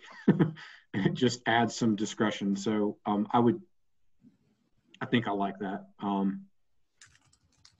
Others with more substantive thoughts about Rule 904 as drafted. By the way, I think you guys did a really good job with this. So thank you. And thank you for the work with stakeholders and for taking the direction from commissioners on this. Commissioner Putnam. Thank you, Mr. Chair. And I also would like to thank staff for their really great work in incorporating commission feedback, a lot of stakeholder feedback on this point, and I think it landed in a good place. I think the one suggestion I'd like to make is on 904A, where it talks about consultation. I'd suggest making that broadly with CDPHE to the extent that some of the pieces about in paragraph 5 or 6 is not necessarily just water, and to the extent that our hazardous waste folks or water folks may also have useful information to provide. I think it will be useful as a reminder to make sure we're doing that consultation and pick up issues related to norm, water quality, hazardous materials, PFAS, all those other sort of things. And then I think just picking up on the back and forth with Mr. Iotrides earlier today, you know, at some point, I think having some better data on a number of the water and other elements would be really helpful. I'm not sure exactly what that data looks like. So just as a, you know, a reminder in that kind of general direction in, I think it's subparagraph 8 about recommendations for future rulemakings, et cetera. I think that would be a good place to think once we get this basic done in the future, how do we collect and you know, make useful the information that's out there on areas beyond just air quality. They are critical, and you know, we've had some of that focus just because of some of the pressing other statutes and other needs here in the state. But you know, getting our arms around that would be helpful, and just want to make sure that we kind of have that in mind, even though I'm not sure I'm prepared to make any particular recommendations on language at this point.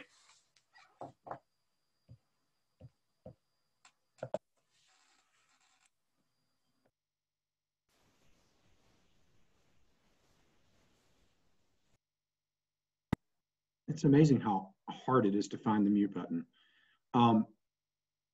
Commissioner, I don't know who went first because I actually blanked my screen out by trying to mute. So Commissioner Najapa, then Commissioner McGowan. Thank you, Mr. Chair. I actually don't know who had their hand up first either. So I just had a couple of minor things here too. There were, along the lines of what Commissioner Putnam was just saying with respect to Mr. Iotrides and the comments he made, he had that request of potentially adding a 904D of an operator report. And I think there could be some value there. I wanted to just put that out for commissioner discussion, but would also be comfortable sort of leaving things as is for now and maybe revisiting that at some point in the future, knowing that we have a lot that's going into this. I had mentioned to Director Murphy separately that this is one of those big tasks that involves a lot of data that I kind of geek out about. So I'm looking forward to, you know, maybe helping out when we get to this point and figuring out how this all goes together. But I also like the suggestion of a work group. And I didn't know, I meant to search through that, whether or not that was already planned. But I think that would be a good thing maybe to include in the SBP, where we could, you know, get a few different folks to help developing the pieces of data, the measures and quantifications, you know, that would be the metrics that would be useful and comparable across different agencies, but also have some of the stakeholders, you know, maybe participate. So again, that would be more for the SBP. And then the last thing I had was that it's in the rule in 904B 2, and also on page 42 of the SPP. It's maybe a little bit along the lines of what you were mentioning too,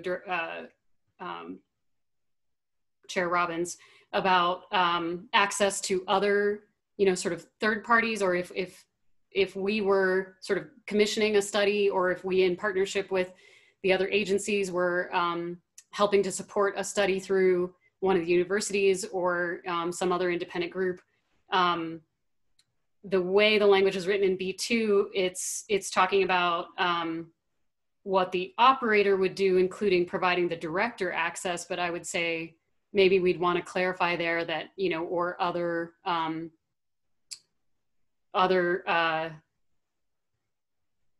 don't know what the right term would be, sanctioned party or something like that, that would be able to access the site as part of participating in the study, to be able to collect their data independently. And then just kind of have some similar language in the SPP on page 42 along those lines as well. It was the end of that second full paragraph, or that first full paragraph, I should say, where it says, the second to last sentence and the last sentence about, or otherwise gathering data, which would be supplied to the director, which implies that the operator is gathering the data, but again, just allowing for an independent or sort of sanctioned third party to go in and be able to do that as well.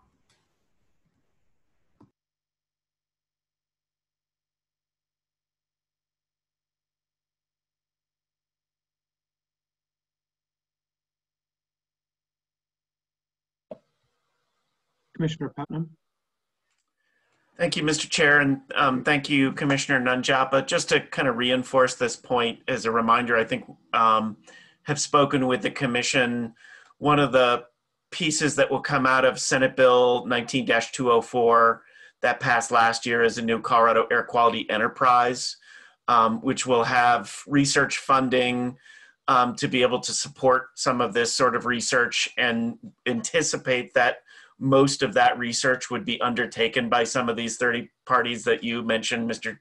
Chair, like the Payne Institute, or, like METech at CSU, some of the other research entities that I think Mr. Sura had up on one of his slides earlier this morning. So I think these changes that both of you have been talking about are right in line with that opportunity, knowing that we'll have not just the great interest, but also a stream of funding to make sure we're advancing basic science on these issues.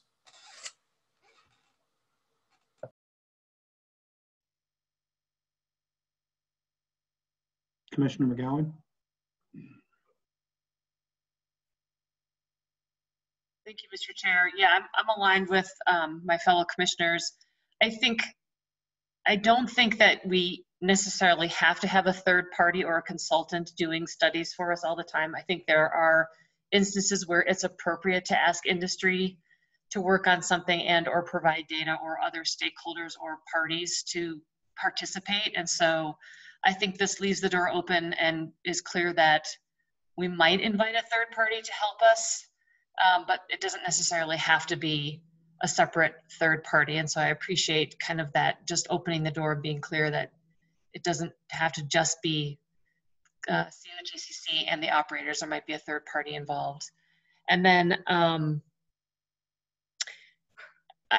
also trying to figure out how not to overwhelm staff by creating some sort of new annual report beyond what we've already kind of put together. And so I also like the idea of somewhere down the line being clear as a commission that this isn't the end all be all. There is other data still out there that is going to be of interest to folks and could be helpful as we work our way forward to figure out cumulative impacts in other ways. So, vehicle miles traveled, noise complaints, etc. And so I'm appreciative of Commissioner Nanjapa's kind of thoughts about, I don't know if it's a working group or just being clear that there is an opportunity somewhere for us to collect further data.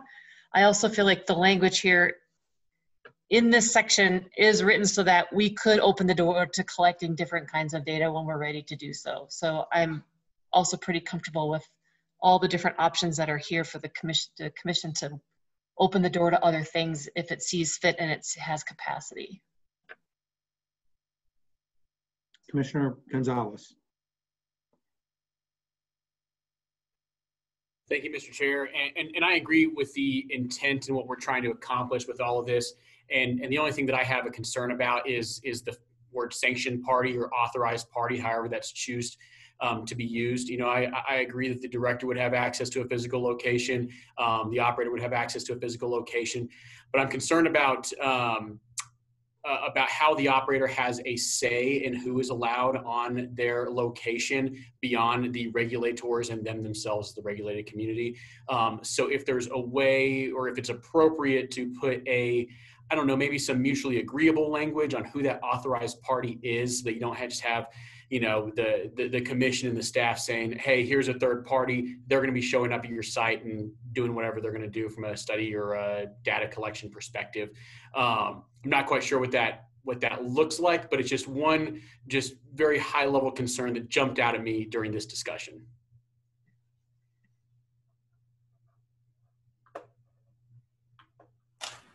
AG Minor.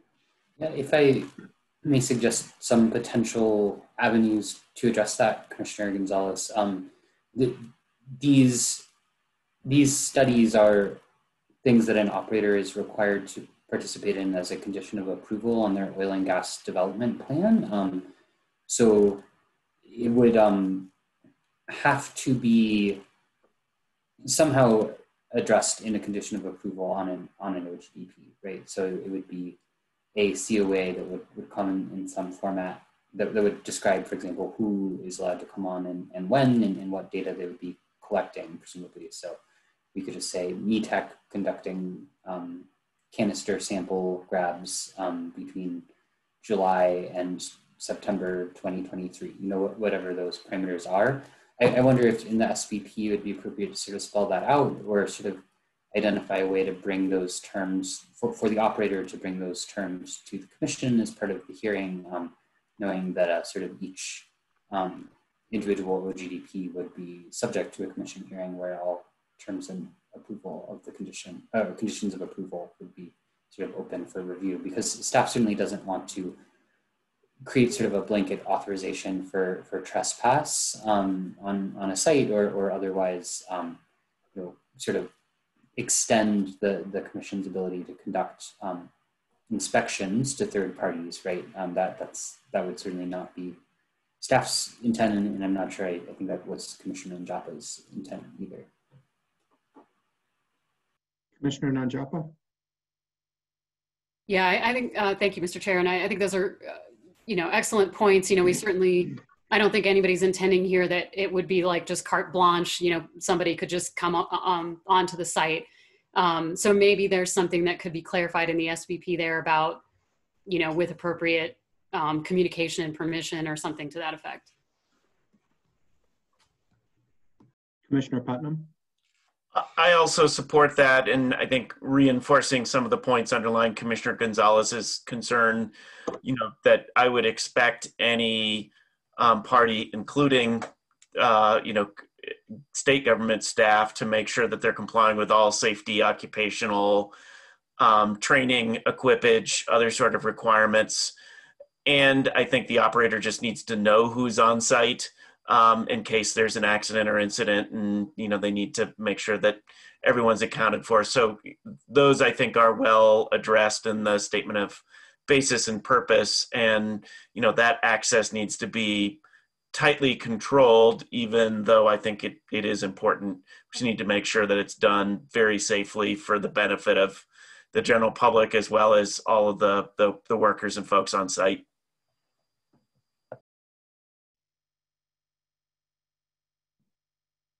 As is the norm, I think that AG Minor is capturing these thoughts for us.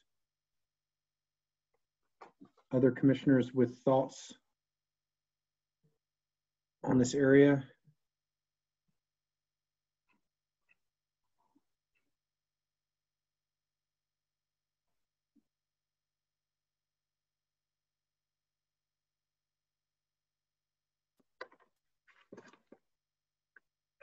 All right. Unless I see hands, I think we've concluded our discussion and direction with regard to Rule 904.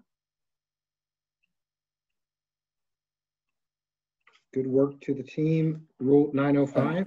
Mr. Chair, if I may, please. I do want to just verify, I sort of tried to take notes on Commissioner deliberations as they came in, but I left a lot of bracketed text. I do want to make sure you all didn't intend for me to incorporate those changes into the rule.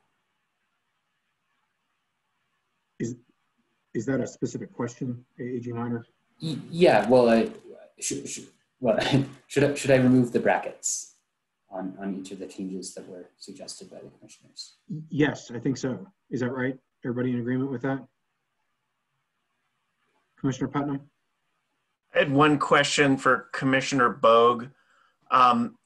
Should the consultation be limited within DNR just to CPW or maybe also DWR? Yeah, I was actually thinking that as well. I almost wonder CWCB as well. So to that end, I wonder if we should just put DNR in there, similar to CPHE.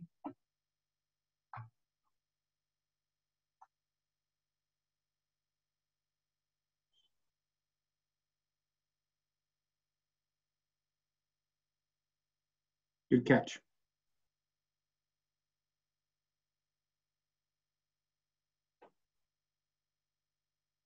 Are you good at this point, AG Minor? Yes. Okay. We're removing brackets as we speak. And 905 peeks out at us from the bottom of the page. That's the next rule. There were a couple of edits, and I know that at least two of us, myself and perhaps Commissioner Messner, wanted to think about, oh wait, before we move from 904 and cumulative impacts, I have one question. Commissioner Putnam started off that with a reference to T-norm, and I wanted to, and I don't normally do this, but just wanted to get something taken away. Our stakeholder, Matva Chitor, had posted a question: why has the COGCC not handled norm or T-norm waste in the 900 series? And I wanted to potentially ask AG Minor if you could provide some explanation for Ms. Chitor about that question, or perhaps Commissioner Putnam. Mr. Chair, I'm happy to provide a basic answer, and Commissioner Putnam would certainly have more expertise here. Staff did not propose sort of detailed and comprehensive regulations for norm or T-norm, so that's naturally occurring radioactive materials and technologically enhanced naturally occurring radioactive materials, because another state agency within CDPHE, so the Hazardous Materials and Waste Management Division, has proposed to another regulatory board, in this case the Board of Health, to adopt comprehensive rules on that. The General Assembly adopted a different statute directing them to do so back in, I believe, 2018. Various stakeholders have brought this up. So that rulemaking hearing is sort of simultaneously happening with this hearing. I believe it's scheduled to commence on November 18th. So that rulemaking will comprehensively provide regulations to protect public health and the environment from T-norm. And that includes not only oil and gas produced water and other forms of E&P waste, but really every form of technologically enhanced naturally occurring radioactive material. It's broader than just oil and gas. However, knowing that that's happening, the Commission's staff, Mr. Axelson, who you've heard from earlier, Mr. Dronlo, Dr. Gintatis, have all been coordinating very closely with the Hazardous Materials and Waste Management Division over the course of years now to help them develop those regulations and to ensure the 900 series rules facilitate compliance with those regulations. So staff have actually proposed a few rules that are designed specifically to facilitate compliance with the proposed Board of Health T-norm regulations. That includes Rule 909J, which requires testing for multiple analytes, so that's total suspended solids, and then 2 isotopes of radium, which is a daughter product of uranium through radioactive decay, that are key indicators for T-norm and that operators need to sample for as part of the proposed Board of Health rules. So the idea is that the COGCC rules facilitate compliance with those Board of Health rules, and that COGCC will continue to act as a partner agency to help the Board of Health and the Hazardous Materials Waste Management Division implement those rules, assuming they're adopted in the forthcoming rulemaking hearing. So that's perhaps too long an explanation of saying that while it certainly could be COGCC's job as part of management of E&P waste, because there is another agency with substantial expertise in radioactivity that's been directed by the legislature to undertake that rulemaking. COGCC is helping our partners at CDPHE, but not sort of proposing a comprehensive suite of regulations on our own. Thank you very much, Mr. Minor. Commissioner Putnam, did you want to add into that?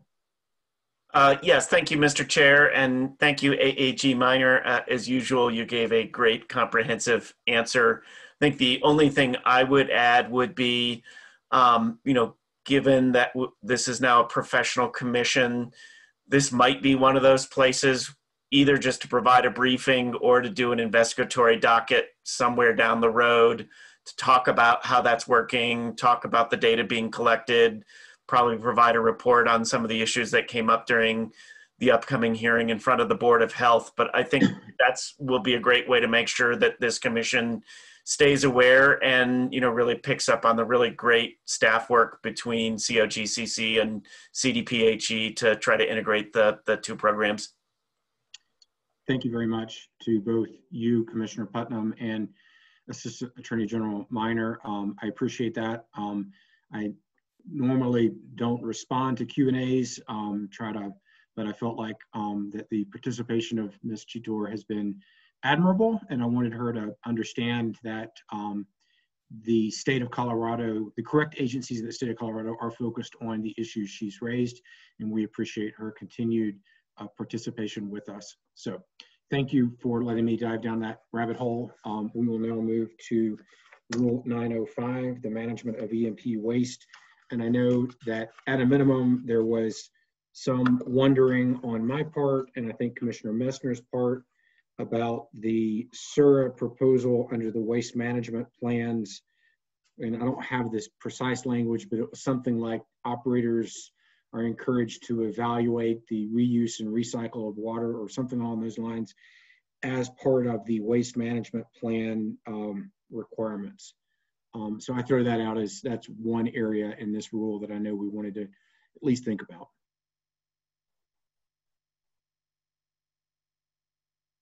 Commissioner Messner. Thank you, Mr. Chair. Yes, this is one that I was interested in discussing as well. I actually really appreciated Mr. Jewell's comment that water recycling needs not to be looked at only on the western slope, but statewide, as water becomes more and more of an issue as we continue to see different conditions on the ground and additional utilization of water. And so I would agree with Mr. Jewell, and I think that my question is what I read 4B to say is if an operator seeks to change its E&P waste management practice, the operator will update its waste management plan and submit a revised plan. I haven't had an opportunity to cross-reference these things here today to see, to remind myself what the waste management plan does require as far as a reuse and recycling plan. I know that there is some language in there regarding that. I do think having some clarity in there that there should be an evaluation and update of their water reuse plan makes some sense.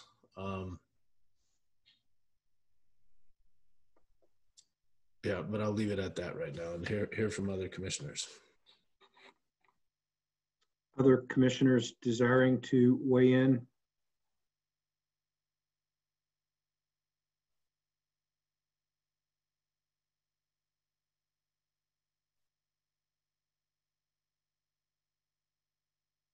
Yeah, that's the language. Thank you, AAG minor. Commissioner Nanjapa. Thank you, Mr. Chair. I support this addition. And I did have one other question, but I just want to make sure that there wasn't anybody else with comments on this topic. Other commissioners supportive of inclusion of this new 4B language?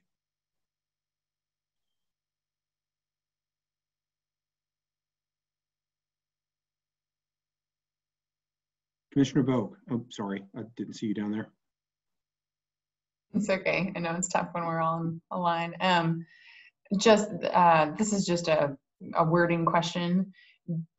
Are we happy with this as stated, which suggests an evaluation of opportunities for reuse and recycling of all types of waste generated, or do we want to specify water, that's sort of a primary focus for us, or we're happy here with it covering everything?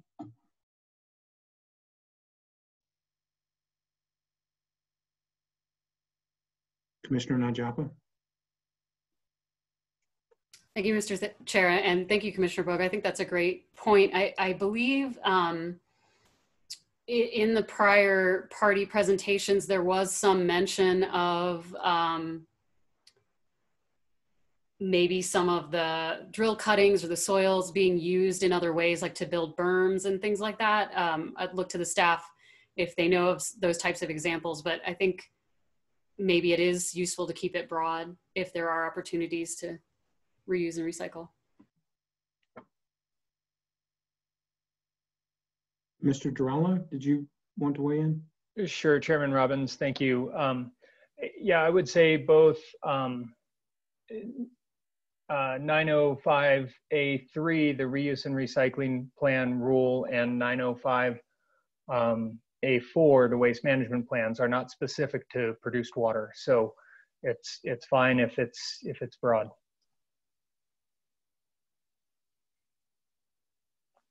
Thank you, Mr. Durallo. So maybe we would leave it as is.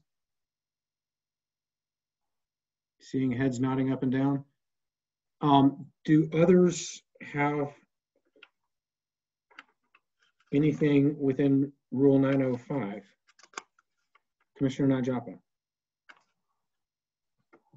Thank you, Mr. Chair.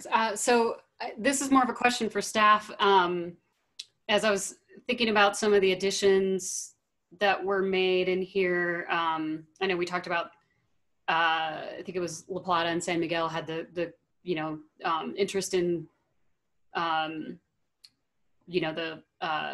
transport and methods of transport, the volume and all that kind of stuff, and the disposition. But I think what I've just been realizing in the last few days of reviewing all of this is that the plans are submitted with sort of an estimation of how these things are going to be done.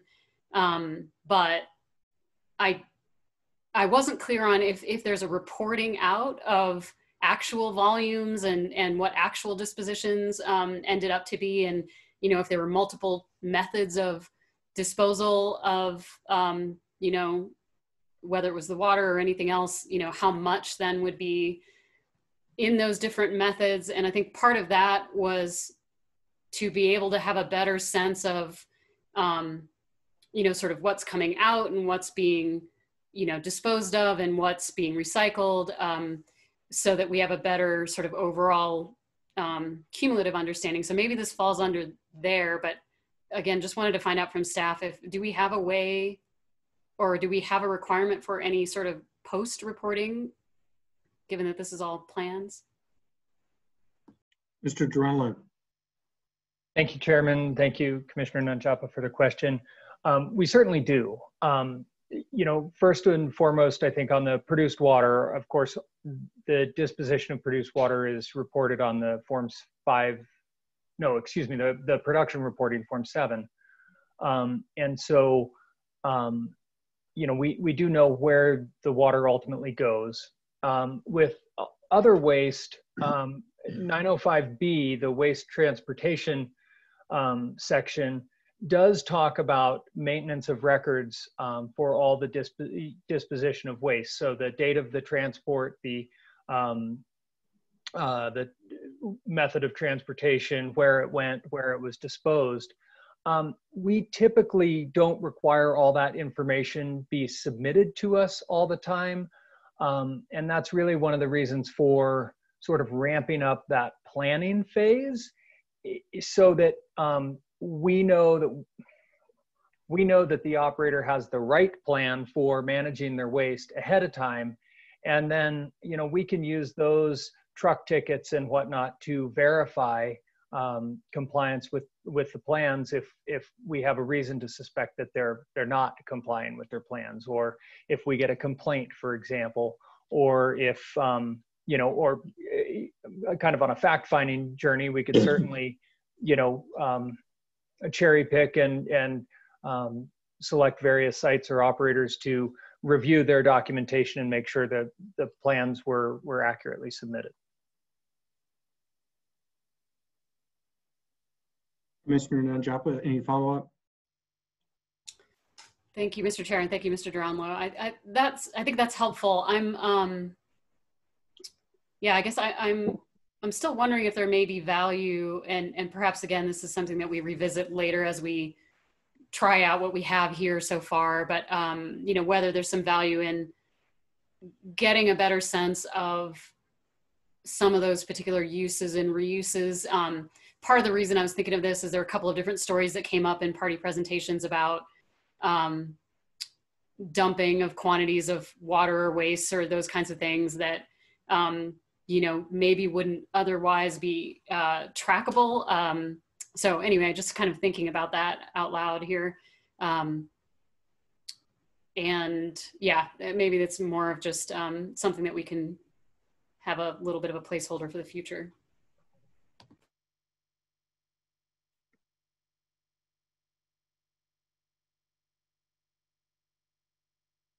Other commissioners with questions, thoughts, comments?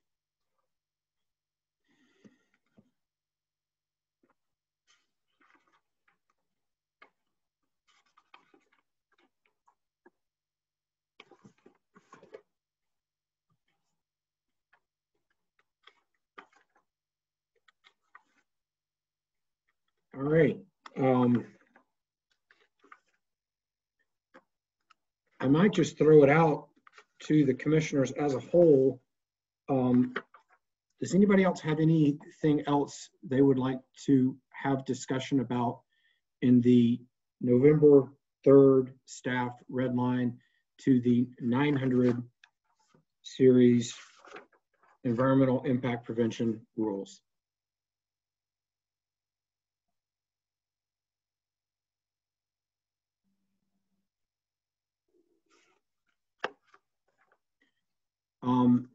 Next question.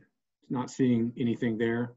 Do we want to, we've been going at it for 2 hours. We may be done. We could take a short break. We could have Joel send us the red line that he has edited to take a look at. We could move forward with a vote. What's folks' pleasure? Director Murphy, do you and or any of your staff have anything further you would like to add? No, and I smile because I would say if it's appropriate and the right thing to do for Colorado, let's take a vote. But I'm not a voting member, so it's very easy for me to say that.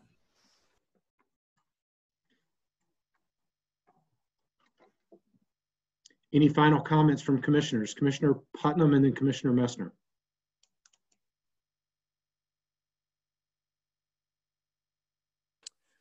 Thank you, Mr. Chair. I actually don't have further comments, and I think, like many of the stakeholders, really appreciate the hard work of staff across the state, stakeholders, and my fellow commissioners getting to a great set of rules here.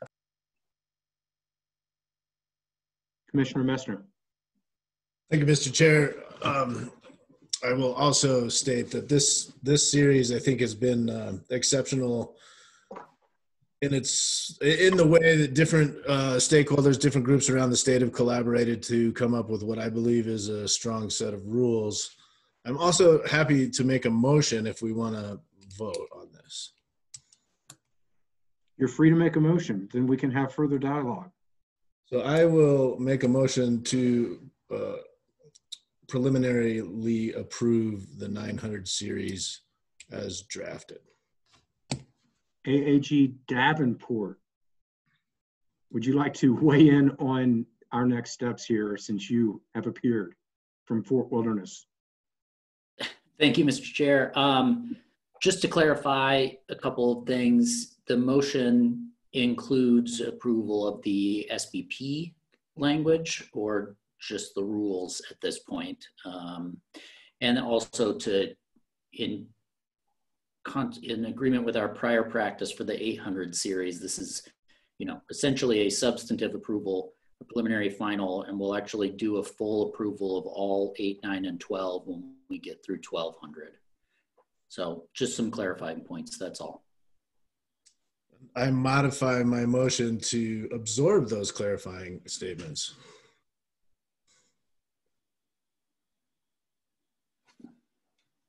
We have a motion. Do we have a second? Second. Do we have discussion?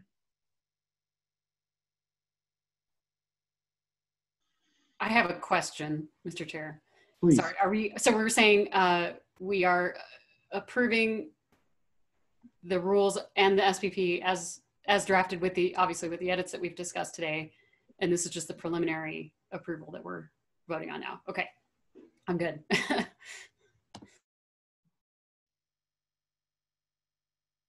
Other discussion?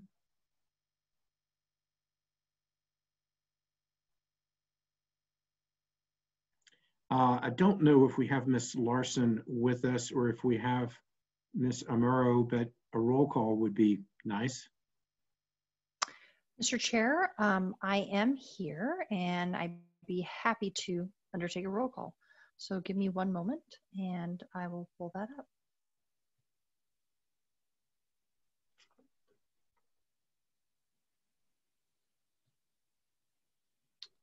All right, Commissioner Bogue. Here. And do you vote yes in So favor? She doesn't vote. So here is entirely appropriate. Excuse me, I will get this right. I promise at one point. Commissioner Gonzalez. Yes. Commissioner McGowan. Yes. Commissioner Nanjapa. Yes. Commissioner Mesner. Yes. Commissioner Robbins. Yes. Mr. Chair, it was a unanimous vote in favor of the motion. Excellent. Well done, commissioners. Well done, staff. Well done, Director Murphy. Well done, stakeholders. Really fabulous effort here. And I think that we've done a good job for the state of Colorado and likewise for the nation.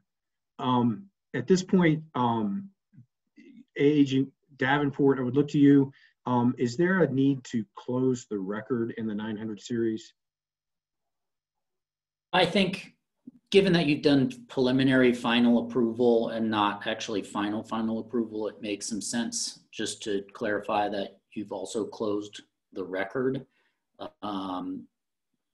because that does prohibit the parties then from communicating with you further about the substance of the 900 series rules. So it does make some sense, and I would recommend a motion and vote on that as well.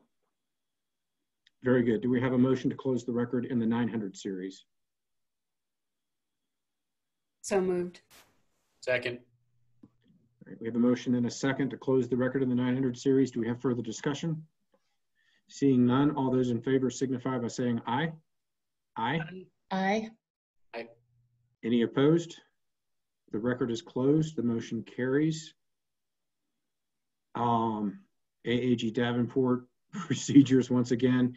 Do we need to continue the 900 series to a specific date, or have we already got it continued to the end of the 1200 series? I believe it's continued through the end of the 1200 series. So you do need a motion to adjourn until the date when you're planning to take up the 1200 series. But you do not need a motion to continue. Okay, so we're taking up the 1200 series at 1 p.m. on November 10th. Is that right, Director Murphy? That's correct, Chair. And we're taking up the final vote on 200 through 600, I think at 9:30 on the 9th. Is that right? I believe 9:30 on the 10th. On the 10th, okay. So do we need to continue this matter to 1 p.m. on the 10th? Is it a motion to adjourn till Monday at 1 p.m., Monday, November 10th at 1 p.m. is what I've heard, because we've already taken action on 2 through 600, I believe. Okay, so 2 through 6 is already teed up, and we need a motion to adjourn until Tuesday, November 10th at 1 p.m. Is that right, Mr. Davenport? Yes. Motion to adjourn until Tuesday at 1 p.m. November 10th. Second. All right, we have a motion and a second. Further discussion? Seeing none, all those in favor signify by saying aye. Aye. Aye. None opposed. We are adjourned. Thank you, everybody. Job well done. Commissioner Putnam, did you have the last statement?